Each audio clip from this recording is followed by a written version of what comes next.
भारत का संविधान आदिवासियों, दलितों, पिछड़ों, शोषितों और वंचितों को संवैधानिक अधिकार है और उस अधिकार का पालन करना सरकार का कर्तव्य है। लेकिन वर्तमान में जो झारखंड की सरकार है, जेएमएम और कांग्रेस की सरकार,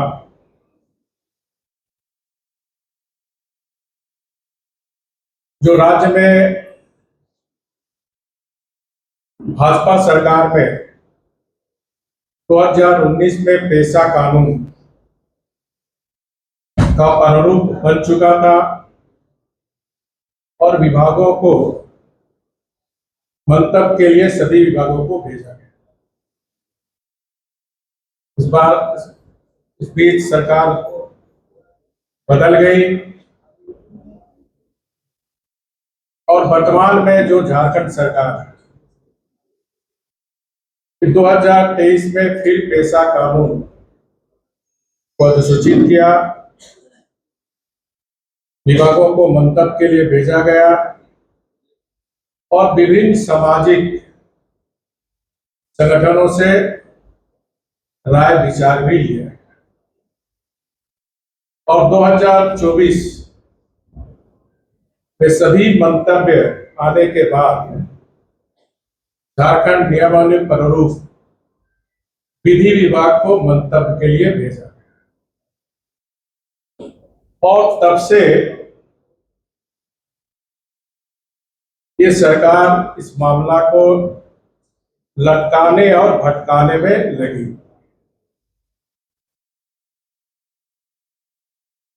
12-13 महीना से पेशा कानून की नियमावली अधिसूचित हो,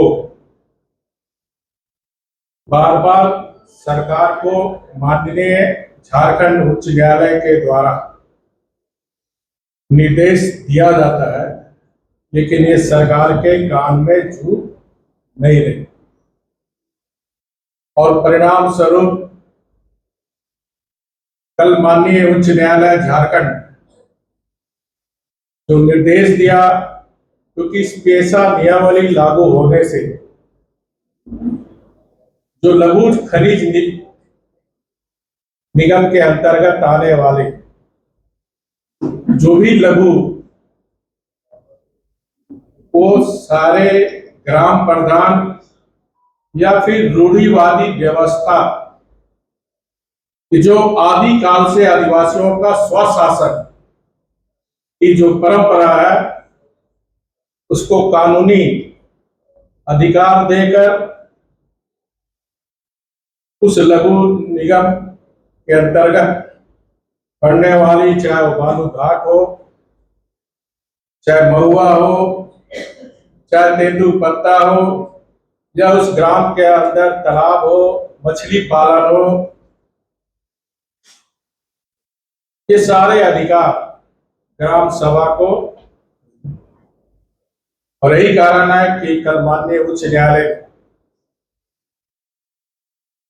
लघु खनन जो बालू घाट पर रोक लगाई। मैं और हमारी भारतीय जनता पार्टी झारखंड प्रदेश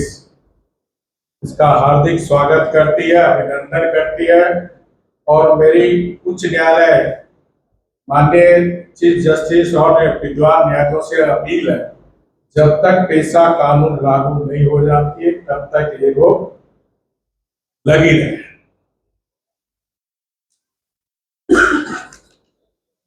पेशा कानून नहीं लागू करने का सरकार की जो मंशा है, जिस तरह टाल मटोल कर रही है, मेरी समझ से ये जो हमारा झारखंड की संसाधन, उस संसाधन को जो माफिया उसको लूटने की छूट और आप सब मीडिया के साथी चाहे वो प्रिंटिंग मीडिया हो, चाहे इलेक्ट्रॉनिक मीडिया के साथी, लगातार आप दिखाते हैं कि किस प्रकार अवैध बालू का धंधा पूरे राज्य में, किसी एक जिले में नहीं, पूरे राज्य में अवैध बालू का धंधा चल रहा है।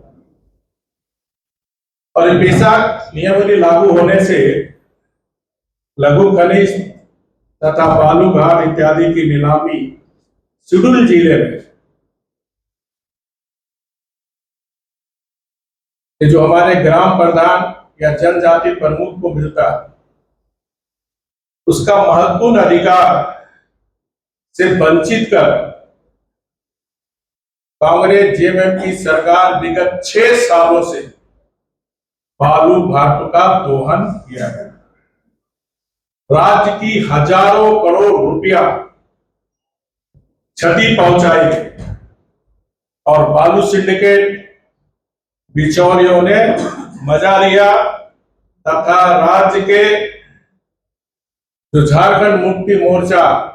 और कांग्रेस के नेताओं के जेब गर्म।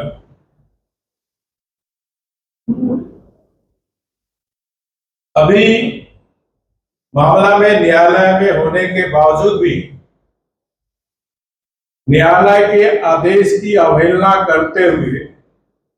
बालू घाट के नीलामी के लिए विज्ञापन निकालकर 2,000-3,000 करोड़ के राजस्व का लक्ष्य निर्धारित किया। ये मैं आपके समाचार पत्र और मीडिया में जो बातें राज्य सरकार के द्वारा आई थी, उस बात को मैं आपको बताना चाहता हूं, ताकि पेशा नियमावली लागू ना कर अपने चाहते बालू सिंडिकेट को दिया जाए।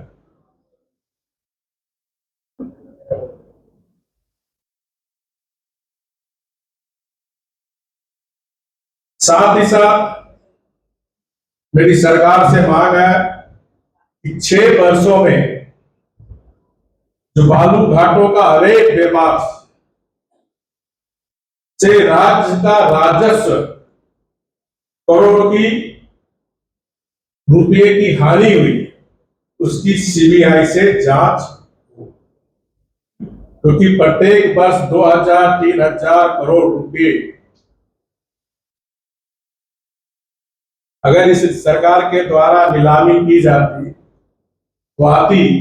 तो आप सोचिए 6 वर्ष के अंदर हजारों करोड़ रुपए की राजस्व की चोरी, ये किसके जेब में है? किस नेता कांग्रेस जेएमएम के जेब में?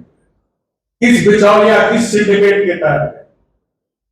और इसलिए सरकार पारदर्शी ढंग से, मैं मांग करता हूं इसकी सीबीआई से जांच हो। दूसरा, जो संवैधानिक अधिकार 13वां संशोधन में, चाहे पंचायती राज अधिनियम हो, चाहे स्थानीय निकाय के चुनाव,